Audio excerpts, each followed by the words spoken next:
Então, boa noite, pessoal. Vamos dar início aí à nossa aula de hoje.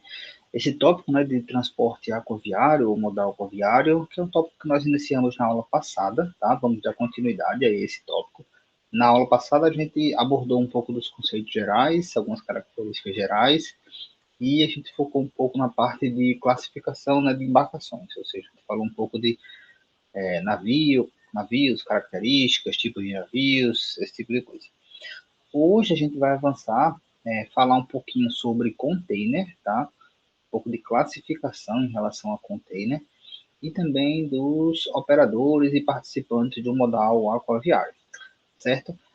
Vale frisar, a gente já que vai tocar muito nessa parte de container, né, que embora a gente esteja falando dentro do modal aquaviário, dessa parte de container, o container é um dispositivo que pode ser utilizado em qualquer modal, tá, pessoal? Então, assim, a gente poderia falar de container quando tratasse de ferroviário, de rodoviário, inclusive de aéreo, tá? Em alguns casos, o container de aéreo é um pouco diferente, né, por conta de peso e tal, mas existe sim a possibilidade dos tradicionais, mas não é tão comum. Então, assim, container é um dispositivo que faz parte, digamos assim, daquela questão da multimodalidade, né? Então, você pode tirar um container de um navio, colocar num trem, numa ferrovia, num trem, numa rodovia, num caminhão, enfim.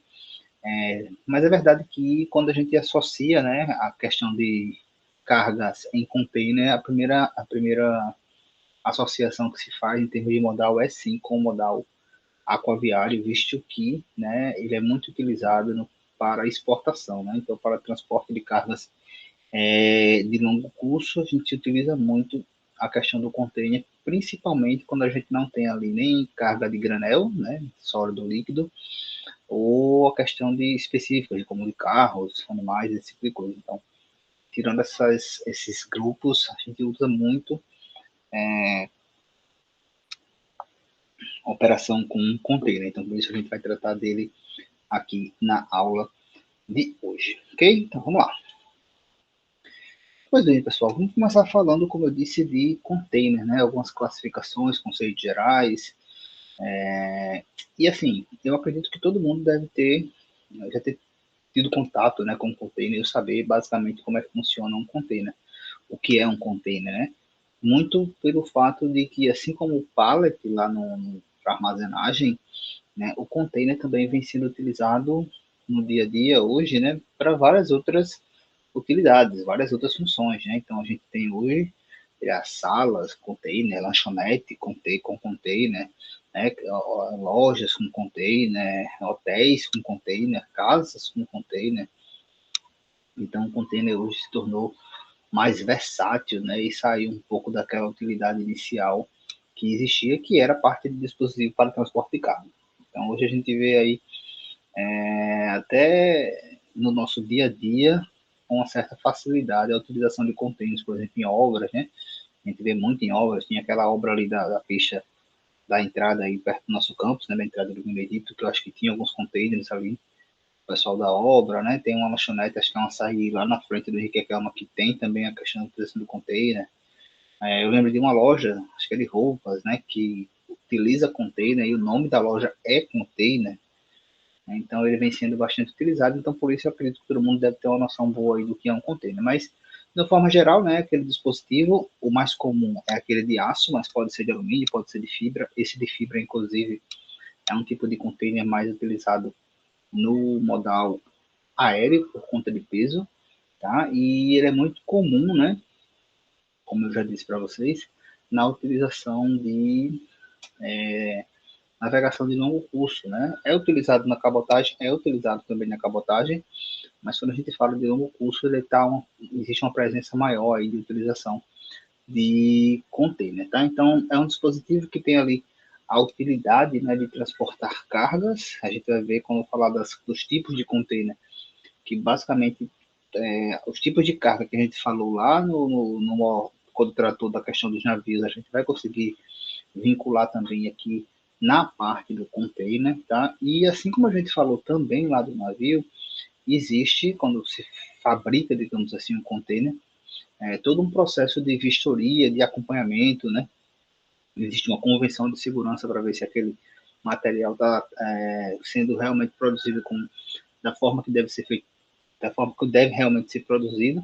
E assim como o navio também, que a gente comentou, né, que ele é acompanhado de tempo em tempo, passando por vistorias, o container também, tá? Então, existe uma profissão, eu vou até disponibilizar para vocês depois uma matéria falando sobre isso aí, existe uma profissão chamada de vistoriador de container, né? Então, o vistoriador de container, ele é um profissional que vai lá analisar depois que o container chega, né, de uma operação, se está tudo ok, em termos da lataria mesmo, de assoalho, de portas, de travas, enfim, se precisa de algum tipo de reparo, ou se, por exemplo, ele sofreu algum tipo de avaria que não tem como ser utilizado, enfim, existe aí esse processo e essa profissão, tá? As informações, geralmente, de container, a gente consegue ver ali naquela porta, digamos assim, né, do container. Então, ali geralmente tem informações de volume, a quantidade, o peso do container em si vazio, né, que a gente chama do tara do container, o peso em termos de volume de carga que ele transporta e o peso total, né, carga mais o container, está contido ali. Geralmente essas informações ali estão em inglês, francês, tá? E essa questão do container, assim como, por exemplo, foi para o pallet, pessoal, quando se começou a trabalhar ou se intensificou essa utilização do container, né, percebeu-se também a necessidade de se padronizar. Isso já desde o começo, tá? Então, a gente falou lá atrás, né, do pallet PBR, lembra daquele pallet PBR, padrão tal, que era de 1 por 1 e 20, né, em termos de medidas. Aqui também, tá? Então, os containers, eles são padronizados. Não existe só um tamanho, a gente vai ver isso aqui. Só um tamanho e só um tipo. Mas existe sim uma padronização com o mesmo objetivo que existe padronização do pallet, né? Facilitar a questão dos equipamentos, facilitar a questão da movimentação, da organização durante o transporte. Então, existe uma padronização. Essa padronização ela é uma padronização internacional, tá? Então, ela veio lá da ISO, da ASA. Quando chegou aqui no Brasil, foi convertida pela ABNT e é vistoriado também pelo Inmetro. Um dado interessante, pessoal, que eu coloquei aqui, acho que coloquei aqui embaixo para vocês, é com relação a tempo, né? Existem empresas dentro dessa operação aí com container, que são empresas que, por exemplo, alugam container, tá? Então, se vocês observarem, aqui a gente não consegue perceber isso de forma tão clara, porque a gente não tem operação de container, né, no nosso porto, eu já falei isso para vocês. Mas, tipo, o pessoal que foi analisar, estudar os portos, basicamente, eu não sei se todos esses, mas Santos, né, Rio de Janeiro, vamos ver lá que existem sim espaços destinados para container, né, pátios de container. E normalmente nesses grandes portos associados a eles, né, perto deles, existem empresas que alugam container, tá, para a operação. Esses containers, quando eles entram, eles têm prazos, tá, para entrar e sair, digamos assim, se ele não for daquele local, né? Então aqui, ó, no Brasil é um prazo de 180 dias, podendo ser prorrogado por mais 180. Tempo aí suficiente para que ele entre, né? Aquela carga ela tem um destino e depois ele seja utilizado em outro processo de volta, digamos assim.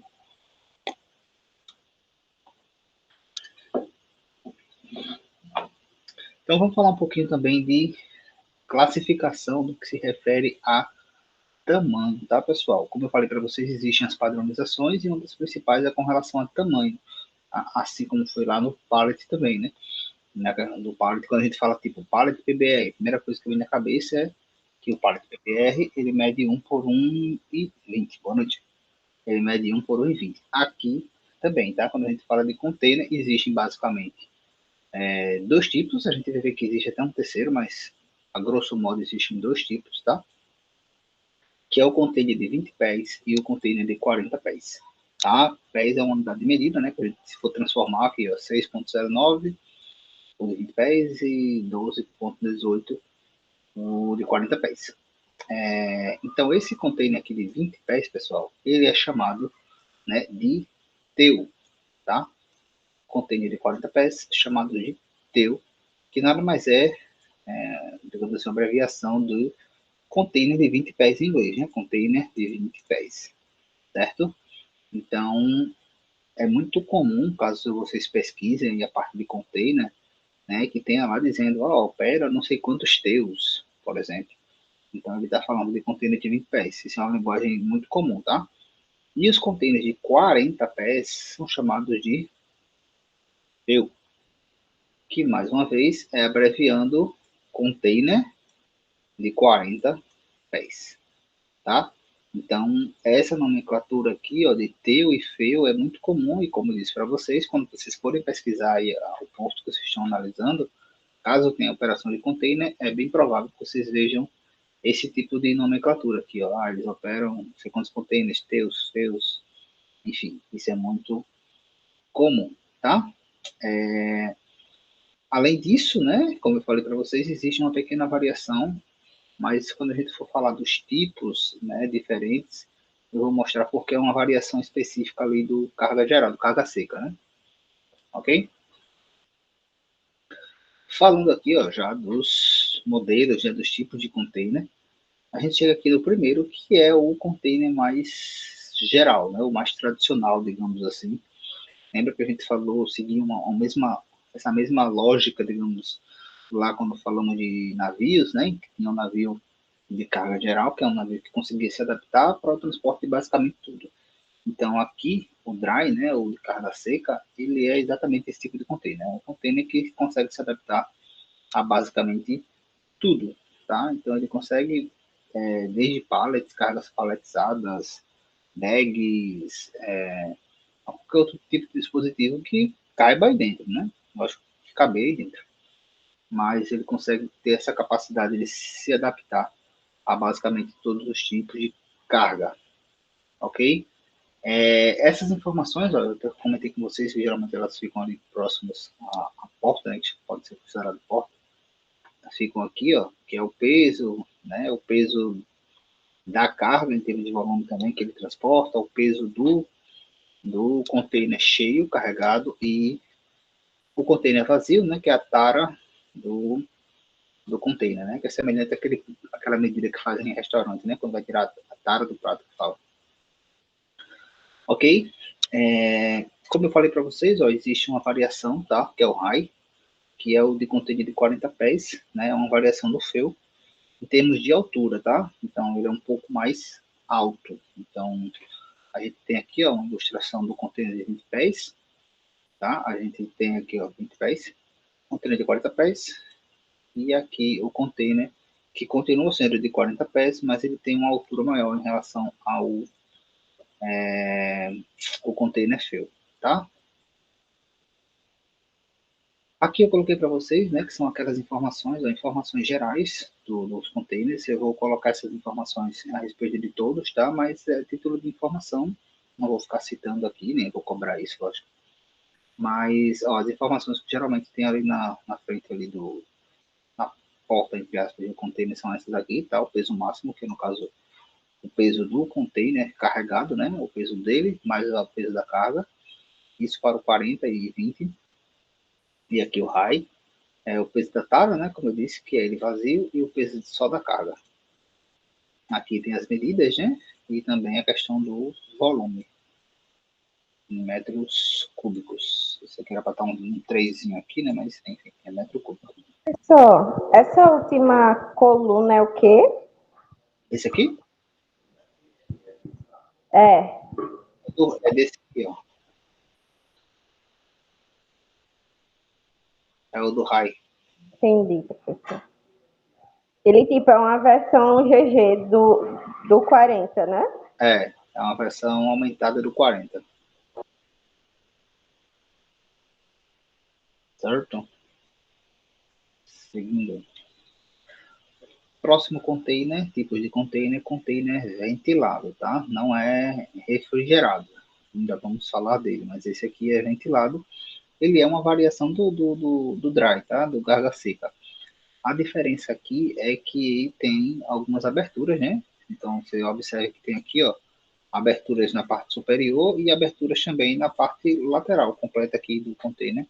Aqui também, ó, que permitem a ventilação, né? Então, se você está transportando algum tipo de item, coloquei até o exemplo aqui ó, de alguns grãos, como café, cacau, semente, lembrando que o container e o modal aquaviário é utilizado para longo curso, né? Então pode ser uma carga que vai demorar alguns dias aí sendo transportada, então Né? Talvez seja necessária essa questão da circulação do ar naquele ambiente para não mofar, alguma coisa desse tipo.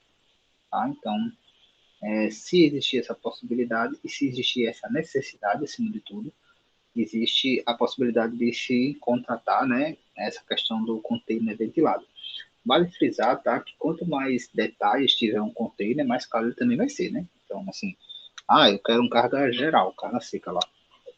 Ok, é o mais, teoricamente, mais barato. Eu quero um bulk, que a gente vai falar aqui, vai ser mais caro. Eu quero um refrigerado, vai ser mais caro. Ventilado, vai ser mais caro, tá? Por isso que se utiliza tanto o carga seca para se adaptar para as outras necessidades. Aqui, ó, mais uma vez, a questão das medidas, tá? Próximo ao container refrigerado, tá? Lembra que eu falei com vocês a respeito, quando a gente falou do navio, né? Que também tinha lá um navio e tal, um frigorífico, rica. E citei para vocês que se não existisse a necessidade de fretar, por exemplo, todo um navio para, dependendo do volume de carga que está sendo transportado, que poderia ser feito através do container, né? Então você poderia, por exemplo, contratar ou fretar aí alguns containers, né, refrigerados e conseguir transportar a sua carga. A ideia desses dois, tanto do navio, né, como do container, é o mesmo, é transportar produtos que precisam ali de um controle de temperatura. Tá? Então, são produtos mais perecíveis, frutas, verduras, plantas, alguma coisa desse tipo. Geralmente, existe a possibilidade dele ter um sistema próprio, tá? O container pode ter um sistema próprio, tem até aqui, ó, falando que é um cupom, tá? Quando ele tem um gerador acoplado a ele. Mas a maioria das vezes ele também tem um dispositivo com tomada mesmo, que consegue ser conectado no transporte que está movimentando aquela carga, seja um trem, um caminhão, ou seja um navio.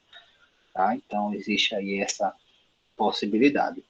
Aqui medidas, e aqui eu coloquei alguns exemplos ó, de container refrigerado. Então aqui ó, tem um dispositivo, tá? Observe que esse aqui está no chão, né? Sem nada, mas aqui ó, um refrigerado em um trem, aqui já em uma carreta, né? Dá para ver aqui, ó. E aqui alguns deles em um navio, tá? Então, observem que, por exemplo, o navio especificamente não porta-container, por exemplo, ele consegue transportar diferentes tipos de container, ou seja, ele consegue, é como se ele levasse a carga de diferentes clientes, né? Então, junta um monte de gente, quem quer transportar várias coisas diferentes, ele junta tudo e vai uma viagem só. Outro tipo de container é o bulk container, tá? Mais uma vez, né, lembra que são variações e essas variações, consequentemente, vão, digamos que, deixando mais caro, né, o frete do container, mas pode ser uma necessidade. Utilidade, com certeza tem, né? Mas aí tem que se avaliar a questão de custo. Esse tipo de container é utilizado basicamente para carga a granel sólida, né? Grãos de uma maneira geral, açúcar, seria arroz, trigo, né? Feijão, café. Café pode ser usado no ventilado. Mas qual é a ideia aqui? Ele tem algumas escotilhas aqui na parte superior, onde você utiliza essas escotilhas para o carregamento, né? Então, você carrega por aqui, por cima, e para descarregar, ó, ele tem essas escotilhas aqui na parte inferior, tá? Que você abre e aí a sua carga, como é granel, tá solto, ela desce, né? Então, se for numa carreta, por exemplo, muitas vezes algumas carretas têm dispositivos de levantar a caçamba, né? Então, ela desce, abre por aqui e você desce ali a sua carga, tá? Como eu disse, é um pouco mais caro, então muitas vezes o pessoal utiliza alguns em saca, digamos assim, e coloca no carga seca mesmo. As medidas dele. Outro tipo, tá, pessoal, é um container open top, né? Uma tradução aqui literal, nada mais é do que um container que não tem a parte superior de metal, né? Então ele tem essa parte aqui superior aberta e aí você depois cobre a sua carga com lona, né? Você lona ele, não necessariamente vai ficar certinho, retinho e tal, até porque Esse tipo de container é utilizado quando você tem alguma carga, algo que pode ultrapassar aquele limite de altura do container, tá? Então, você justamente não tem a parte superior para permitir que, se você tiver uma carga que vai ultrapassar, né, o limite que seria o limite normal aqui do teto do container, ele ultrapassa e você conseguir ainda lonar, tá? Então, geralmente são máquinas, ou pode até ser algum tipo de grão, geralmente no rodoviário você consegue transportar assim, depois você lona, mas geralmente são algum tipo de máquina, algum tipo de equipamento, alguma coisa que vai ultrapassar a altura. O ideia semelhante, a gente tem o flat, né? E aí, qual é a ideia aqui? É que além da a parte superior, não tem a parte superior, né? E também não tem as laterais. E existe, inclusive, nessa parte aqui, ó, digamos que a frente e o fundo, ela existe a possibilidade de baixar e transformar esse container numa grande plataforma, né? Mais uma vez, a gente utiliza quando a gente tem alguma carga ali que ultrapassa, né, limites não só de altura, mas de largura também. Eu tenho um exemplo aqui de um trator, tá? Mas vale lembrar, tá, que tudo que ultrapassa os limites daquele container é cobrado, tá? Não pense que é gratuito, assim, eu boto a minha carga tal, independente do tamanho. Não, você ultrapassou, aquilo ali vai ser cobrado, considerado na questão do seu frete. E por fim, né, com relação aos tipos de container, para a gente avançar aqui para a parte dos participantes operadores, o container tanque. Tá? Então, ele tem digamos que um engradado, né, nas medidas de um container normal, e na parte de dentro ele tem com um cilindro, né? Como é possível perceber, ele vai ser utilizado ali para líquidos e gases, né, granel. Eu imagino que você tem que transportar gás e outro com carga seca, né, por exemplo. Você até pode transportar, mas assim, vai ter que colocar o gás em alguns botijões, em algum outro dispositivo, e esse dispositivo colocar no container, né, no container de carga seca. Aqui o que a gente tem é uma solução que permite você já ir com sua carga direto nesse cilindro aí, né? E o cilindro está clipado, digamos assim, nesse engradado que permite que ele seja movimentado, né, empilhado, tal, normalmente como qualquer outro container. Como você pode ver aqui, ó, existem vários conectados, né, e poderia se conectar com outro tipo de container ali sem problema algum. Tranquilo, gente? Dúvidas aí? No? Não, professor.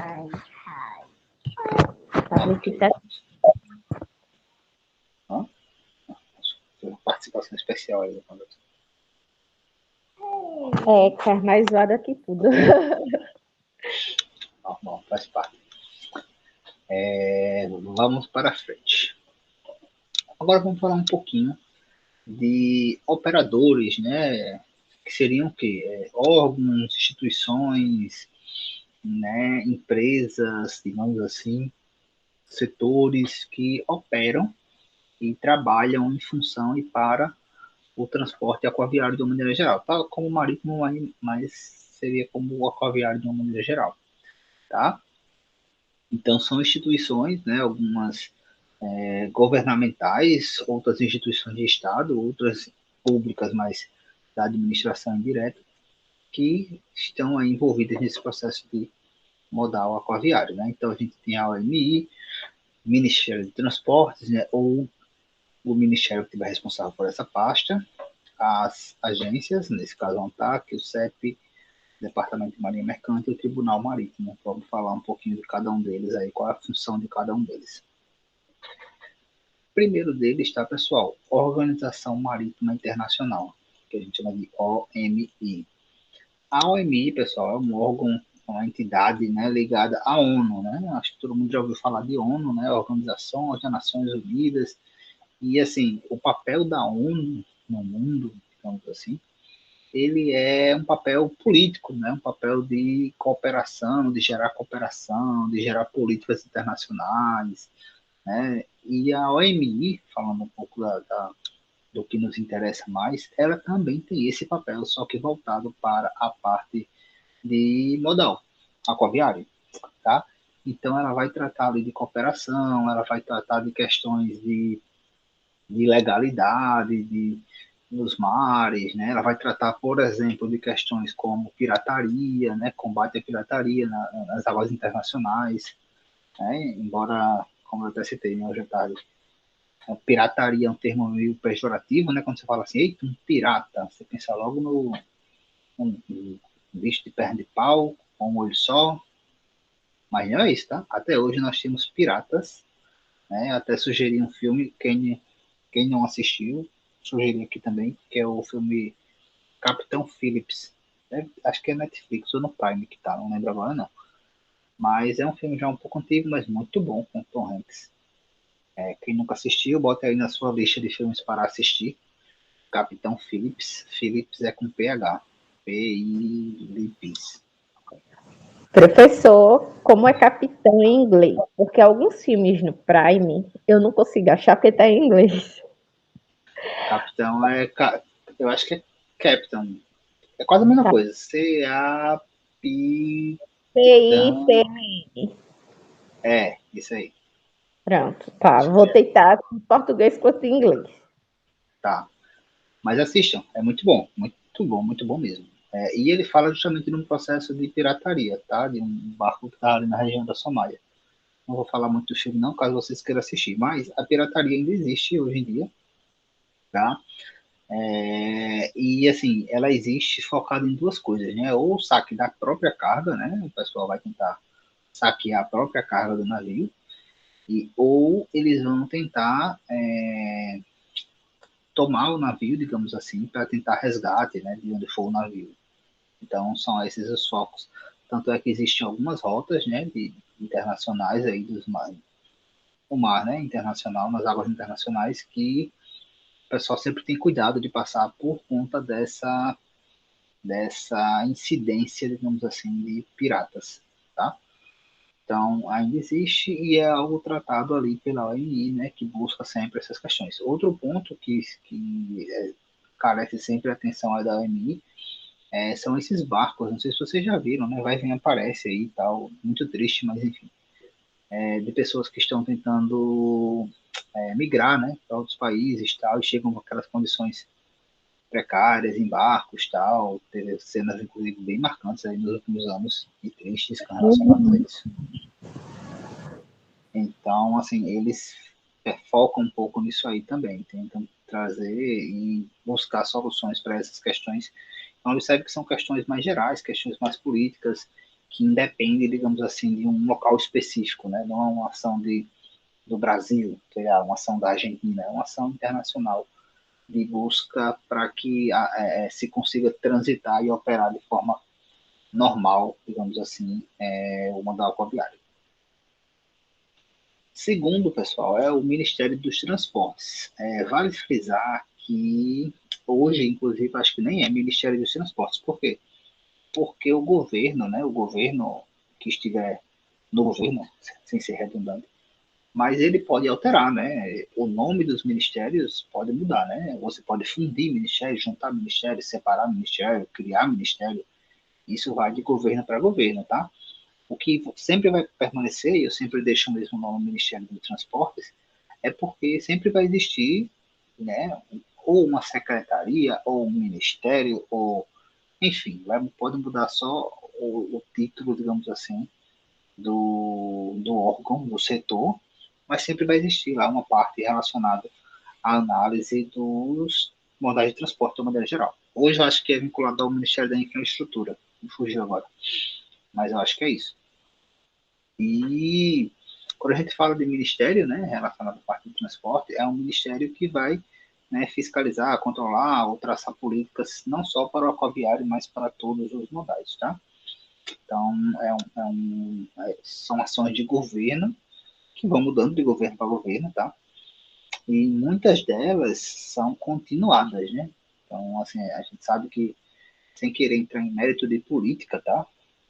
Por favor, assim, estou fugindo aí de discussões políticas, Mas muitas vezes as ações quando se refere a modais, elas são ações que elas permeiam aí governos, né? E cada vez, se o fechamento acontecer no governo X, né, aquele governo vai tentar trazer para ele o processo, mas geralmente isso é uma coisa que envolve muito tempo. Né? Só para dar um exemplo, as concessões, né? Concessões não são privatizações, são concessões dos aeroportos, rodovias, ferrovias, né? Isso já acontece já há muito tempo, né? Que eu lembro agora de cabeça, o ano que começou, por exemplo, das ferrovias, começou em 96, acho que era Fernando Henrique ainda o presidente.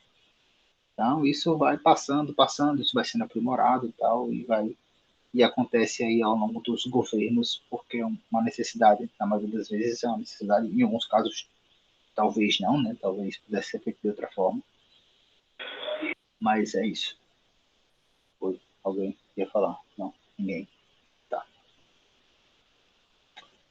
Próximo é a ANTAC, tá? Como acho que eu comentei com vocês que os modais, né? Não só a parte de modais, mas alguns serviços que são prestados ao público, né? Serviços públicos, eles são fiscalizados, digamos assim, né? Tem aqui, ó, supervisionar, fiscalizar, executar políticas por agências reguladoras que são agências independentes. Aqui são agências que não fazem parte, digamos assim, do governo, né, do governo atual. Até porque elas são consideradas independentes para que, se tiver uma ação de governo e vá de encontro realmente ao interesse dessa operação, ela tem autonomia para brecar, digamos assim. Então, são agências independentes, tá? E aí, para cada modal existe um, né? Então, para a aquaviária é a ANTAC, para a aviação civil é a ANAC, e existe, inclusive, agências, né, para outros tipos de serviço, como telefonia, telecomunicação, enfim. E a ideia das agências é sempre essa, tá? É meio que supervisionar se aquele serviço público ou ao público está sendo prestado da maneira que deveria ser, né? Sem nenhum exagero, sem nenhuma ilegalidades, enfim. Então é que você pode, trazendo um pouco para a nossa realidade mais, né? Vamos supor que você vai fazer alguma viagem de avião e você acha que foi cobrado alguma coisa abusiva, alguma taxa abusiva, sei lá, alguma coisa assim. Você pode abrir uma reclamação na ANAC, né? Você pode reclamar na empresa aérea, mas você pode inclusive abrir uma ação ali na ANAC, na ouvidoria da ANAC, e vai ser analisado, tá? Então, está aí disponível inclusive para os usuários, né, da maneira geral daquele serviço. Essa daqui, ó, tá, que ela surgiu lá em 2001, tá, e funciona aí, tá trabalhando, atuando até hoje. Inclusive, essas agências, elas têm um papel fundamental nos processos de concessão, tá? A ANTAC dos portos, né, a ANAC dos aeroportos e assim sucessivamente. Próxima instituição são as secretarias, tá? Secretarias de especial de portos. Quando a gente fala de secretaria de portos, a gente está falando de um setor, né, voltado para a infraestrutura. Então, o objetivo da secretaria nada mais é do que analisar a situação de cada porto e buscar melhorias para aquele porto no que se refere à infraestrutura. Tá? Então, é questão de acesso, é questão de berço, né? É questão, sei lá, de equipamento. Então, é algum dispositivo que vai melhorar o processo de segurança naquele local. Então, isso tudo é verificado pela secretaria, né? Que tem o objetivo de tornar o ambiente de qualidade, né, na melhor condição possível para a operação. O próximo é o Departamento da Marinha Mercante, que se assemelharia para a gente, fazer uma relação para ficar mais fácil, com o Detran. Né? Então, para nós aí, usuários, por exemplo, de veículos, a gente tem o Detran, né, para fazer registro, né, tirar a carteira de habilitação, né, é onde é feito o registro dos veículos. Mesma coisa aqui, tá? Então, o Departamento de Marinha Mercante é onde faz o registro dos armadores. A armador, pessoal, como a gente vai ver aqui daqui a pouco, são as empresas, né, que operam realmente, são tipo os donos de navio. Nem sempre eles precisam ser donos, mas só para ficar mais claro nesse momento, são os donos, as empresas donas dos navios que realmente prestam o serviço, né, de transporte aquaviário. Então, o registro é feito ali pelo Departamento de Marinha Mercante, o sistema mercante, de uma maneira geral, é controlado ali pelo Departamento de Marinha Mercante, né, questão de fretes, acordos, isso é controlado ali pelo Departamento de Marinha Mercante. E, por fim, no que se refere a essas instituições, né, temos o Tribunal Marítimo, tá, que é um órgão que vai julgar incidentes e acidentes no que se refere ao modal, da maneira geral, não só marítimo, né, mas ao fluvial da costa. Então, se tiver qualquer incidente ou acidente, não só com relação à carga, tá? Não sei se vocês lembram, né? Teve uma época que passava aquela propaganda, como é? Os banhistas são como os pedestres, os jet skis são como as motos, as lanchas, pronto. Então, aquilo ali era uma propaganda falando dos cuidados que tem que ter naquele ambiente, né? Porque o pessoal pensa que é porque tá no mar ou tá no oceano que pode fazer de qualquer jeito e, enfim, não pode, tá? Existe um tribunal, inclusive, específico para julgar acidentes naqueles locais, né? Você pode ser julgado, preso, enfim. Além de outras instituições, se for o caso, né, na Justiça Civil, aqui pelo Tribunal Marítimo. No que se refere às embarcações, né, as embarcações elas podem ser julgadas pelo Tribunal Marítimo, mesmo que estejam aqui no Brasil. Oi.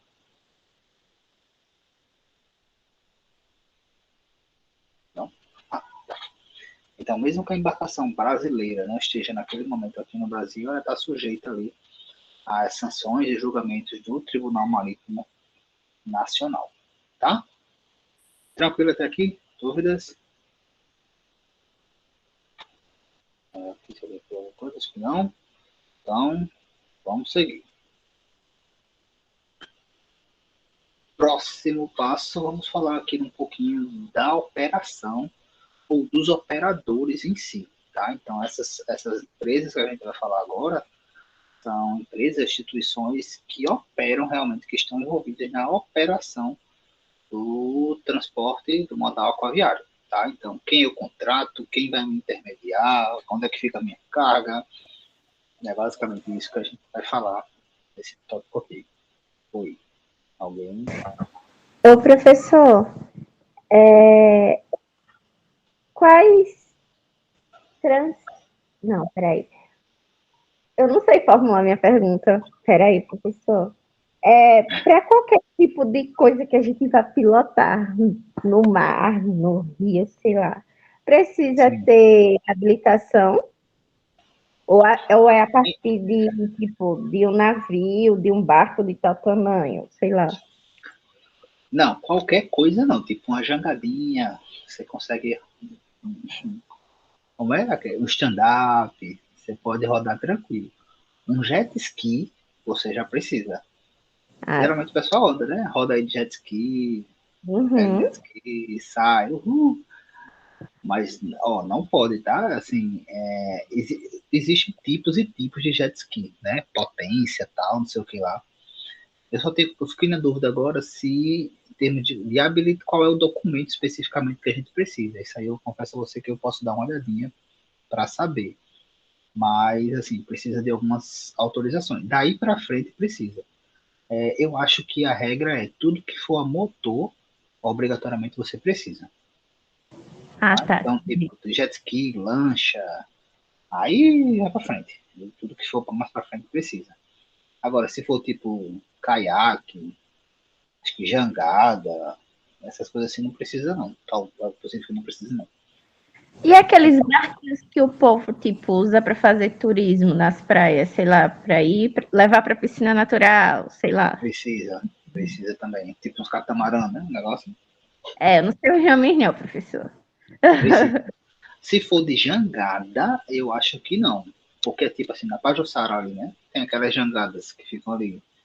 Que é Ah, só, que não é motor. É tipo uma velazinha e o cara com remo. Isso aí eu acho que não precisa. Eu acho que até tem um registro, dos jangadeiros, mas eu acho que não é em termos de autorização, ou enfim. Mas se for aqueles tipo que vai aquele monte de gente, que tem, sei lá, tem Maragogi, né, que é aquele grandão tal, que vai um monte de gente que tem motor, ele precisa.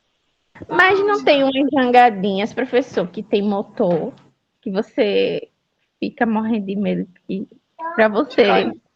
É, Não, não, mas esse daí eu acho que não precisa, porque é como se fosse uma adaptação. É a mesma coisa de você andar de patinete. Patinete tem motor aqui, mas você teoricamente não precisa de uma habilitação para patinete. Essas ah, jangadinhas que o motor é mais ou menos isso. É quase um improviso, digamos assim. O que precisa, né, de hoje em dia aqui é mais a partir de moto, digamos, fazendo uma associação para a gente. Então, patinete não precisa, tem aquelas, eu não sei como é que ficou, né? Tava para decidir aí como é que ia ficar essas que estão surgindo agora, né? Essas, não é moto não, ela, assim, né? Na prática, ela é quase uma moto, mas não é, ela não está enquadrada, ficou meio que no limbo aí, tá? Hã? elétrica? Elétrica, isso, a elétrica. E aí tava meio que no limbo aí, como é que ia ficar, quem ia operar, blá blá blá blá blá blá, blá. Não sei como é que tá hoje em dia, mas enfim. Isso e outra coisa que tava meio que no limbo, né, que o pessoal tava meio que sem saber como é que se ia, o que é que ia se exigir, mas acabou que até hoje eu acho que não existe nada em termos de bloqueio, digamos assim. Eram as bicicletas elétricas, né? Que existem bicicletas que também são elétricas. E aí você pode ir pedalando se quiser, normal, ou você pode adicionar o elétrico ali, acionar e vai suave ali, como se fosse uma moto. Não chega na velocidade de uma moto, né? Mas enfim, roda normal. Certo? Respondido. Você, porque vai andar de jet ski, você tava andando de jet ski aí por aí, foi? Não, professor. Eu sempre tive curiosidade. Eu ficava perguntando, será que precisa de uma habilitação para pilotar esse negócio ou não?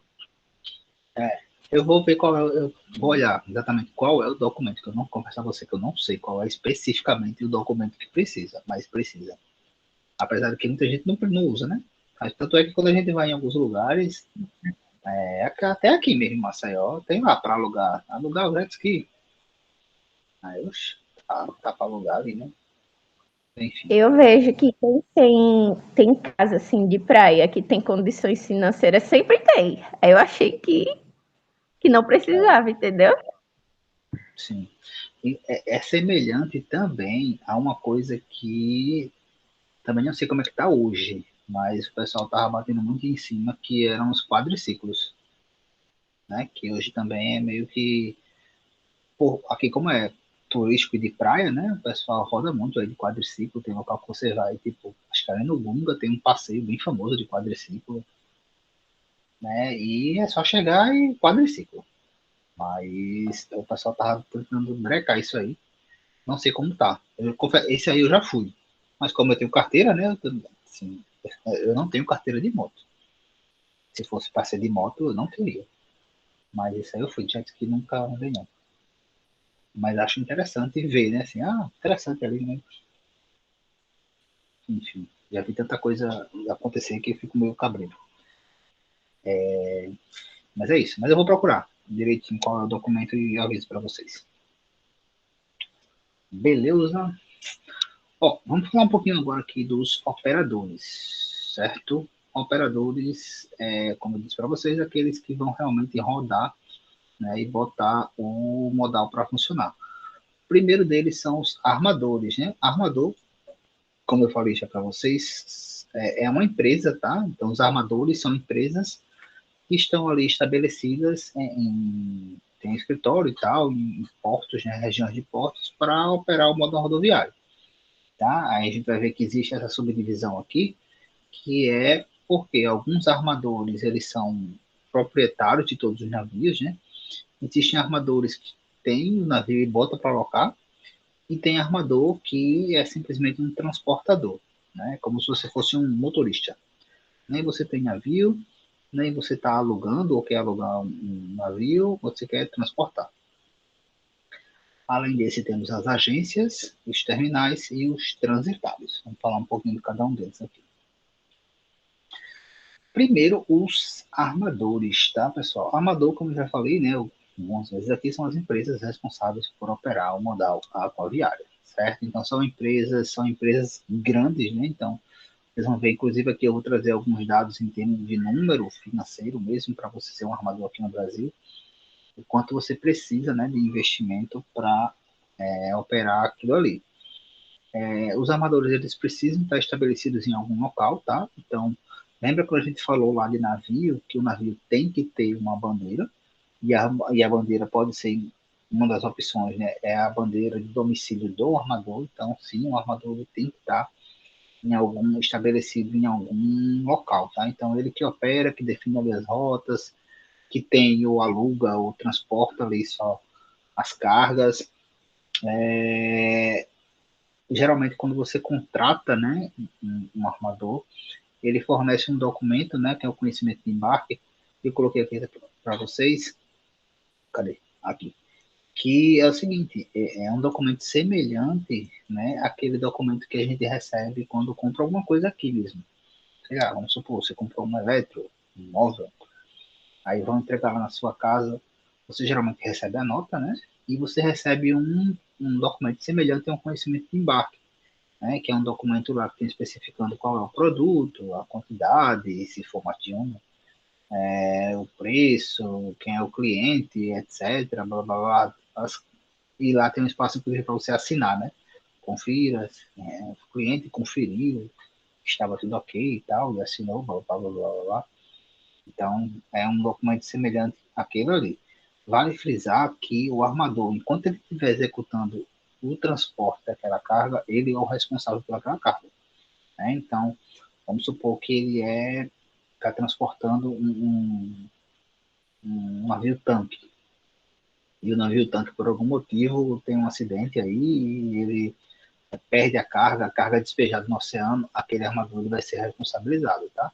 Tanto pela carga, né? Porque alguém tinha pago pelaquela carga, então ele vai ter que repor aquilo ali, como ele também vai ser responsabilizado por questões ambientais, pelo impacto que ele está causando ali naquele local.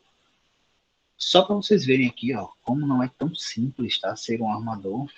E aí trazer os dados do Brasil, né? Para você ser um armador aqui no Brasil, o que é que você precisa? Primeiro, você precisa de um navio, tá? Então aqui você vai precisar de um navio, e não é um navio qualquer, você vai precisar de um navio de bandeira brasileira, fabricado aqui, registrado aqui, tá? E aí, assim, já é um bom dinheiro, né? Porque você ter um navio aqui já não é uma coisa tão barata, né? Você vai ter que construir ou ter um navio. Segunda coisa é que você vai ter que ter um patrimônio líquido, né? Então, aí, para o pessoal, você já viu contabilidade, né? Temos aí a Joyce aí, ó, no projeto, se quiserem relembrar a questão de contabilidade, temos a Joyce aí, para falar um pouco da parte contábil, custo financeiro, etc, etc, que está lá no projeto com essa parte. Ela vai ter que ter um PL considerável, né? Um patrimônio líquido considerável. Lembra lá da GRS que vocês viram? De balanços?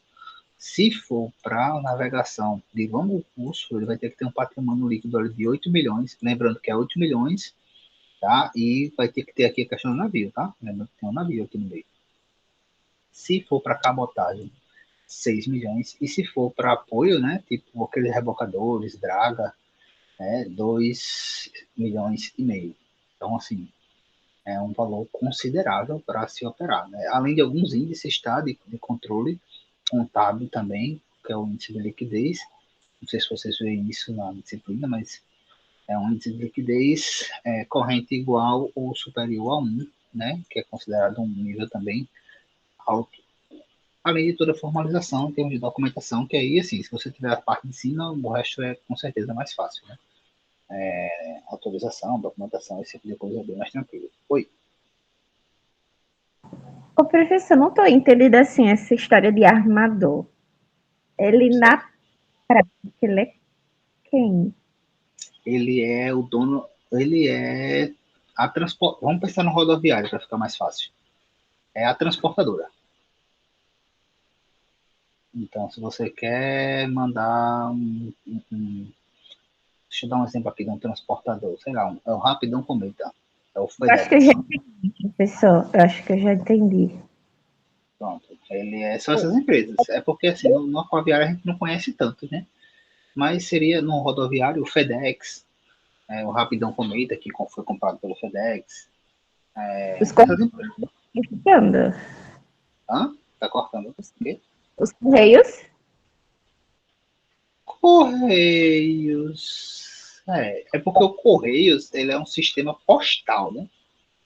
Se você for olhar.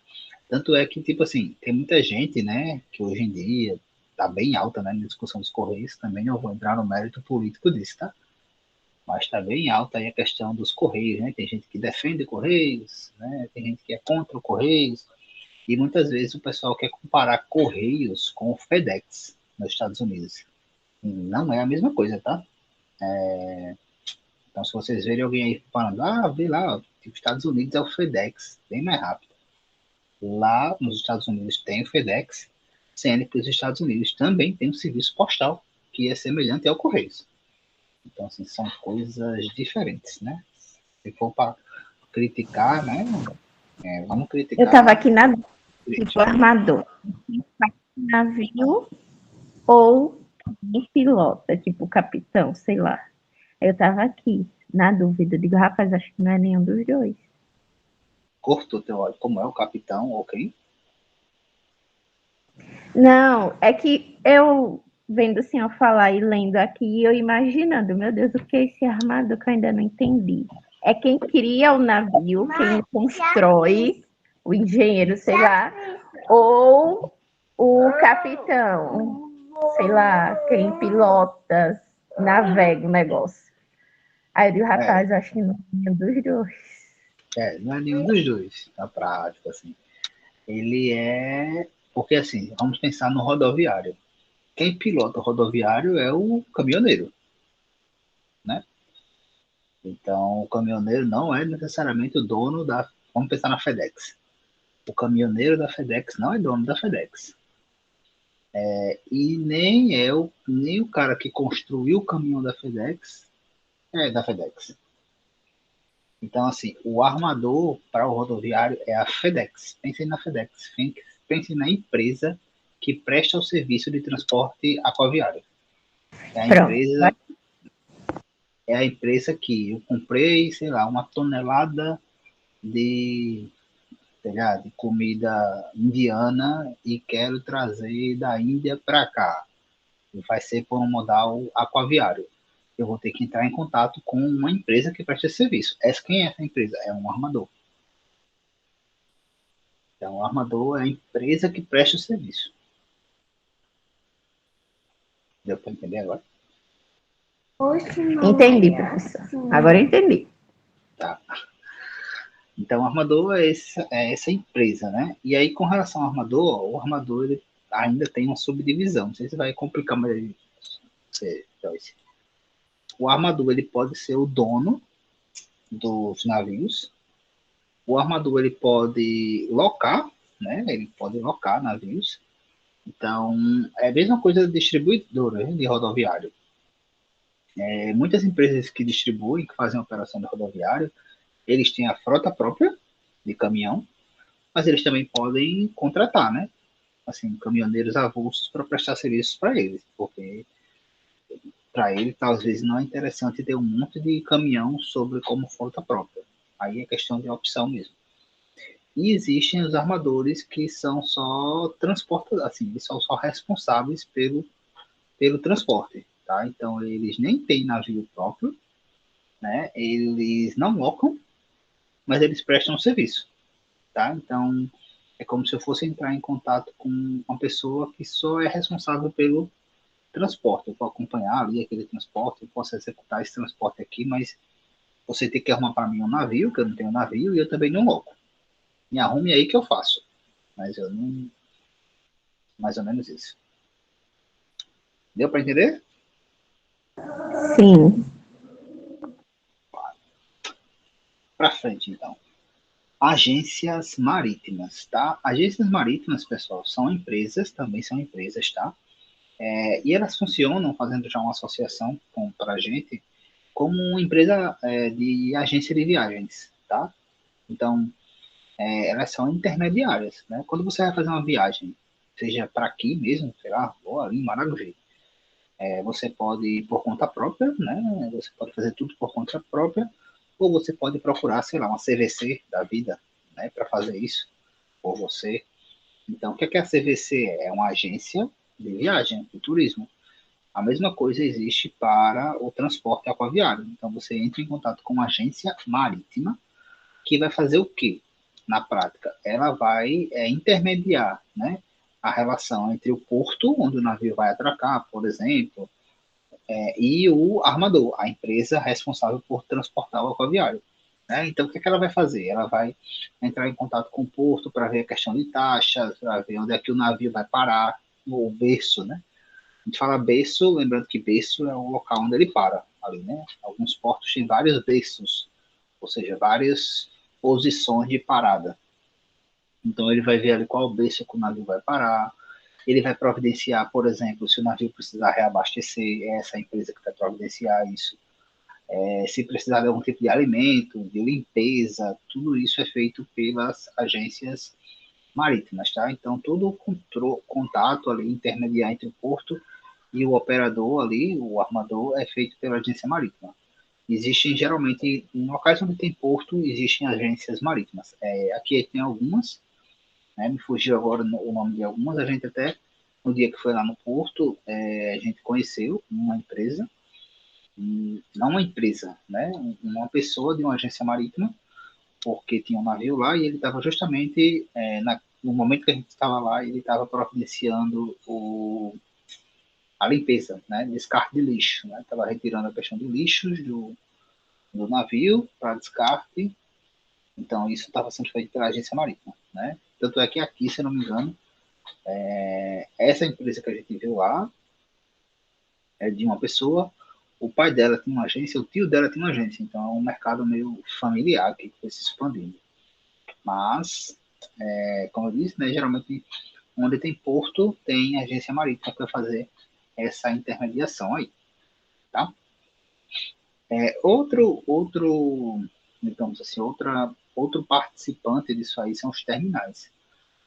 Terminal de carga, pessoal, ou pátio, por exemplo, são locais para armazenamento. Então, é como se você tivesse dentro do porto galpões, e muitas vezes esses galpões ou pátios, tá? Pode ser simplesmente um pátio aberto lá. E pátio geralmente onde você armazena, por exemplo, carros em pátio, container em pátio. E muitas vezes esses espaços, eles são privados, né? Eles são cedidos, eles são alugados, eles são administrados por uma outra empresa que não é o porto, tá? Então é alguma outra empresa que toma posse ali da contrata, né, com o porto, digamos assim, para ficar gerindo por um tempo aquele espaço e aí ela vai botar para alugar, enfim. Aqui no nosso porto a gente tem o terminal de açúcar, né, o terminal açucareiro.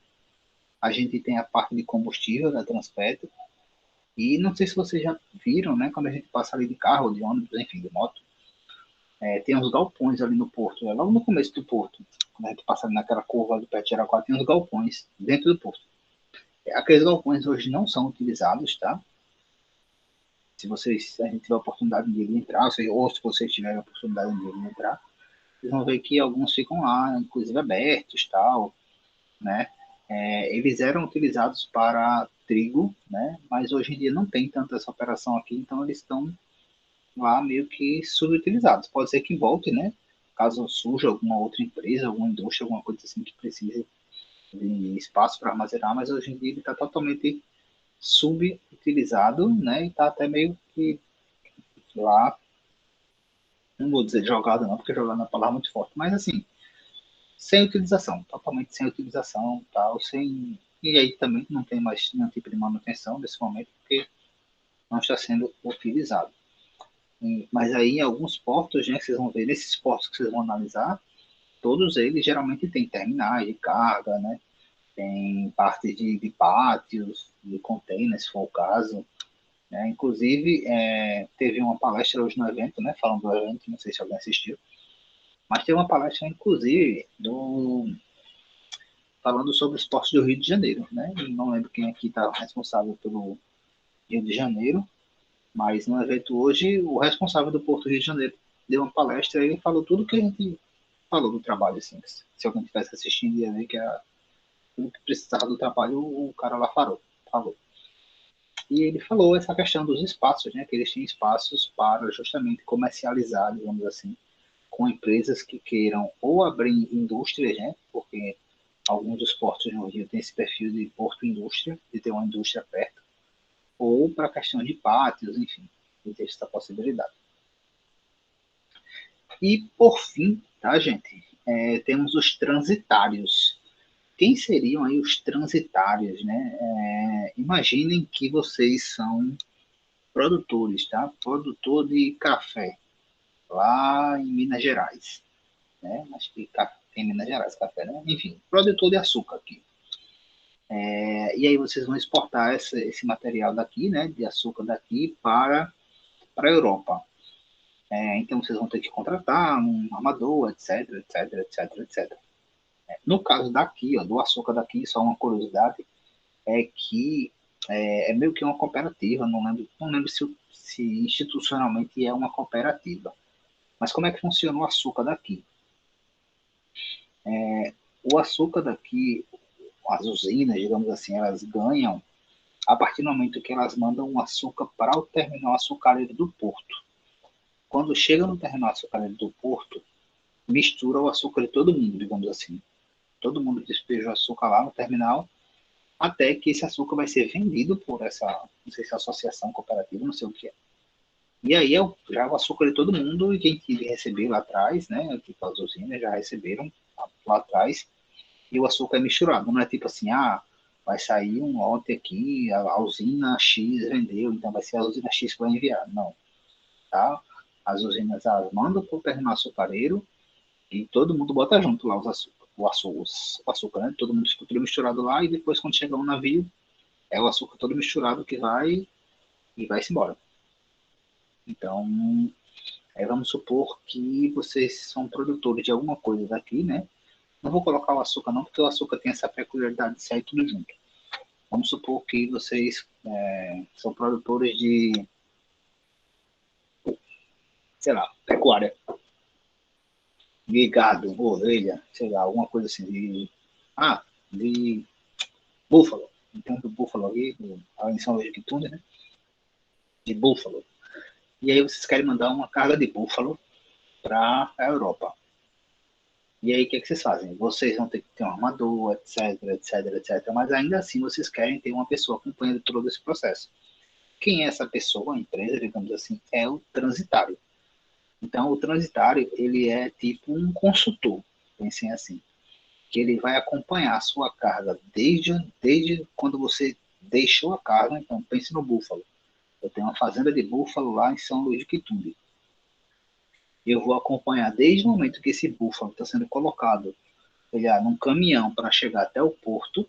Eu vou acompanhar todo esse trajeto no navio junto. Eu vou acompanhar toda a tirada né, quando o navio para lá e vai ter que ser colocado novamente em um caminhão. Eu vou acompanhar esse processo e vou acompanhar o processo desse caminhão chegando até o cliente final.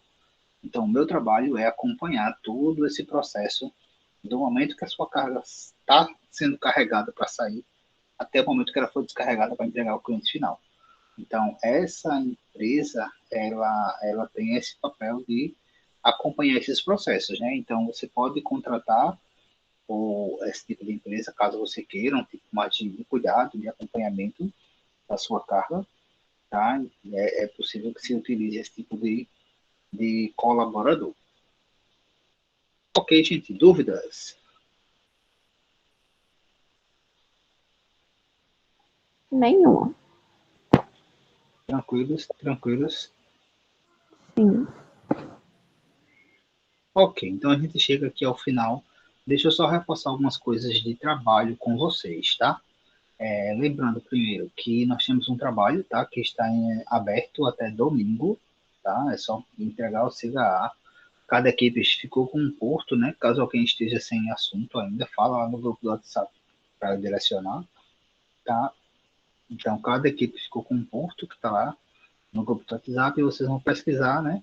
Estrutura, volume, cargas, tipos de navios que operam naquele local. E depois de feita essa pesquisa com relação ao seu porto, vocês vão também olhar essas informações do porto de Maceió e meio que comparar a esses dois portos também.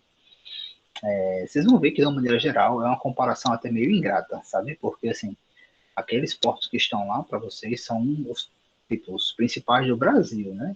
São alguns dos principais do Brasil. E o nosso porto aqui não tem esse perfil, tá? Tá longe disso, né? Então, assim, é uma comparação ingrata, mas eu queria que vocês entendessem questões, por exemplo, é possível observar que algumas regiões elas escoam determinados tipos de produto. É possível observar que algumas regiões têm mais esse perfil, para perfil para, sei lá, para siderurgia, perfil para agrícola, para container, para carros, enfim. É esse tipo de coisa aí que vocês provavelmente vão conseguir perceber, né? Ou é o que eu gostaria que vocês percebessem. Então, esse é o primeiro trabalho que está lá no Cigará, como eu falei para vocês. Semana que vem, pessoal, vocês vão ter mais 2 trabalhos.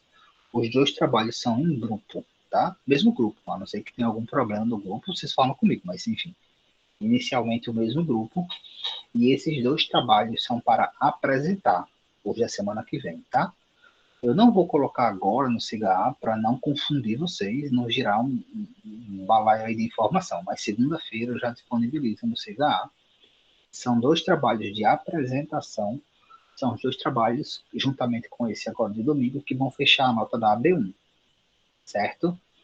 E quais são esses trabalhos, né? São 2 trabalhos. O primeiro é aquele que vocês vão acompanhar o navio. Lembra que eu falei que vocês vão utilizar lá aquele site que eu passei para vocês? Que a gente faz o acompanhamento em tempo real dos navios que estão operando. Então, vocês vão começar a acompanhar hoje, tá? Interessante que vocês olhem, então, só entrar para ver um navio que está na região perto do seu porto. Ah, eu estou com Santos, olha um navio que está lá perto de Santos.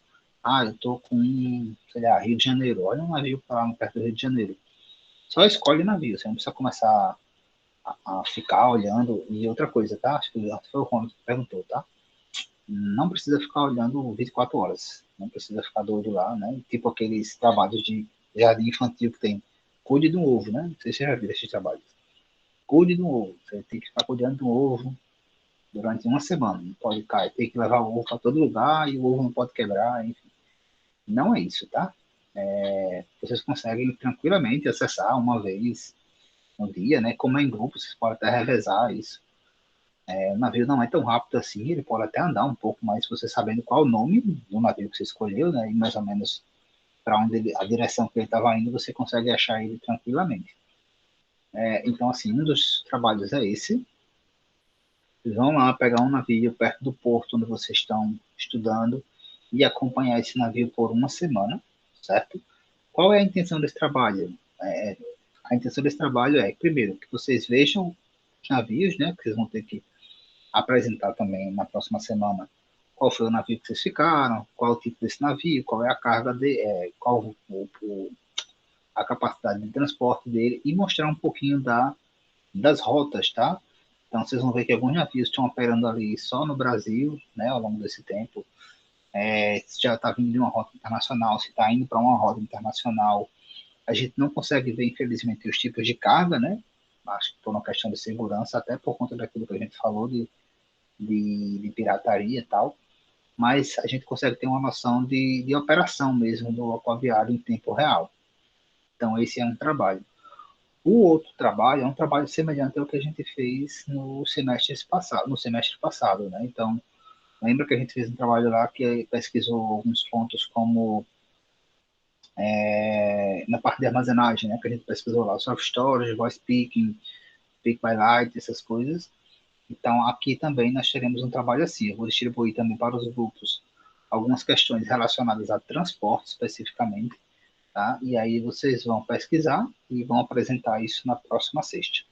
Esses 2 outros trabalhos a gente vai voltar a falar na próxima semana, na terça-feira. Eu só estou antecipando para vocês já ficarem cientes do que vai ter, né, na próxima semana, mas foquem nesse primeiro, né, e depois vocês começam o próximo. Eu vou disponibilizar e deixar tudo bem explicado no CIGA na segunda-feira. Os dois trabalhos vão ser para apresentar na sexta que vem, tá? Não lembro agora. Sexta que vem é dia 10. Certo? Dúvidas? Perguntas?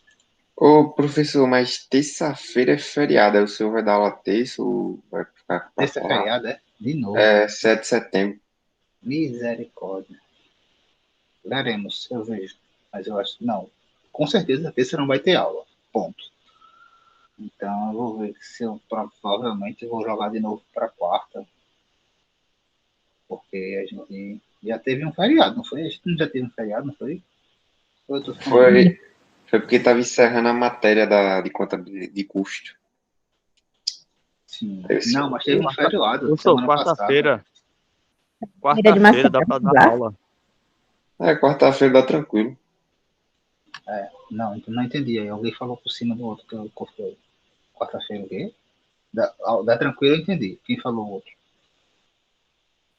Não, professor, Feri- eu falo que quarta-feira, né, dá para dar aula, né, na quarta-feira, tranquilo. Não, mas quarta-feira é ruim para mim, porque é o dia que tem reunião. Toda quarta-feira tem reunião de logística. Aí vai ser discutido um monte de coisa. E toda vez que eu dou aula, geralmente a gente não. Vocês podem ver que vocês não têm aula na quarta-feira, mas não é por acaso, é porque está todo mundo na reunião. Aí se eu puxar para Entendi. aula, eu vou estar fora da reunião, a gente vai discutir, aprovar alguma coisa, votar tal, eu fico fora. Não consigo participar. Mas eu vou ver. Teve o feriado da padroeira, eu acho. Semana passada. Foi isso que eu falei, padroeira de Maceió. Isso. Ok, a gente Qualquer vê. coisa Daqui para passa lá eu no falo. grupo, professor. Eu passo para vocês. Daqui para lá eu passo para vocês. Vocês estão com quem agora? Só para tirar essa dúvida. Quem é que tá? O outro professor, a outra disciplina? Tá na carro. Na carra, né? Tá. Vou ver. Mas aí a gente vai se falando. De qualquer forma, a atividade vai estar lá no CIGA na segunda-feira, né? E a gente deixa para apresentar na sexta-feira. E aí eu vou tentar ver como é que a gente faz o próximo encontro. Oi? Se eu não me engano, parece que quinta-feira não vai ter aula, dona Carla. Quinta-feira da semana que vem? Uhum. Pronto, vou ver com ela. É ruim porque fica um dia seguido do outro, mas como é trabalho e vocês já vão saber qual é, pode ser. Pode ser que dê. Que eu acho que eu vi no cigarro um monte de tipo, não tem aula. Eu sei que um não tem aula por conta do feriado, não sei. Aí tem não tem aula, não tem aula, não tem aula. Não sei se é quinta-feira mesmo. Eu tô Tá. chutando. Eu Eu vou não. ver, eu vejo com ela. Eu vou falar com ela. Oi, Crislânia, pode falar. Ô, professor, então o senhor pode dar aula na segunda, se não for ruim para o pessoal, de 9 às 10, porque a aula da Ana Carla só é 1 hora, é de 8 às 9. E se atrasar? É muito difícil atrasar, mas seria uma opção, para não ficar para quarta ou para quinta. Eu vou ver. Segunda. Eu vou ver. Eu falo com vocês no grupo. Até lá. Mas a gente vai ter que ter. A aula a gente vai ter que ter. Porque já é outros feriados, senão vai pensar demais. Existe alguns dias, uma outra opção que tem é que entre uma disciplina e outra, não sei se vocês já perceberam que tem uns dias que ficam meio que sem nada. Talvez alguns não tenham percebido, porque alguns professores fazem recuperações nessa época, final, alguma coisa assim. Mas tem uns diazinhos aí no final da disciplina, entre o final da disciplina e o começo da outra, que é justamente para suprir algumas coisas assim. Geralmente eu não gosto de jogar e contar com esses dias lá do final, porque se precisar tipo, fazer prova final, ou se precisar repor alguma coisa, já não tem mais esses dias. Mas é uma opção também. De qualquer forma, eu vejo e falo com vocês. Segunda-feira eu dou alguma notícia para vocês a respeito disso. Alguém falou que geralmente a aula da Carla é até 21h15. E fica tarde, assim. Tudo bem que pode ser, não lembro agora exatamente qual tópico, pode ser um tópico mais rápido, mas mesmo sendo rápido, pode ser que acabe tarde. Mas enfim, a gente vê. Segunda-feira a gente vê. Eu vou deixar, inclusive, essa parte aqui gravada, né? Geralmente, como eu fico conversando assim, eu corto, mas eu vou deixar gravado porque caso alguém não esteja aqui, dá uma verificada depois e ficar sabendo de tudo isso. Ok, gente. Mais alguma dúvida, pergunta? Professor, então não vai apresentar nada sobre o Porto de Santos, no caso, que é o meu. Não, só entregar. Tá. Viu? Só entregar. Algo mais? Não? Não. Ok, gente. Então, vamos encerrando aqui nosso encontro de hoje, tá? Qualquer dúvida, vocês podem falar lá no grupo. E aí a gente vai conversando. Lembre do trabalho, tá? Tá até domingo, ok? Então, é isto. Boa noite aí para todos. Bom final de semana. E qualquer dúvida, vocês podem mandar aí mensagem, né, que a gente vai se falando. Tchau, tchau, pessoal. Até a próxima. Até semana que vem. Não sei exatamente que dia, mas até semana que vem. Tchau, Boa professor. noite. Boa noite. Vem.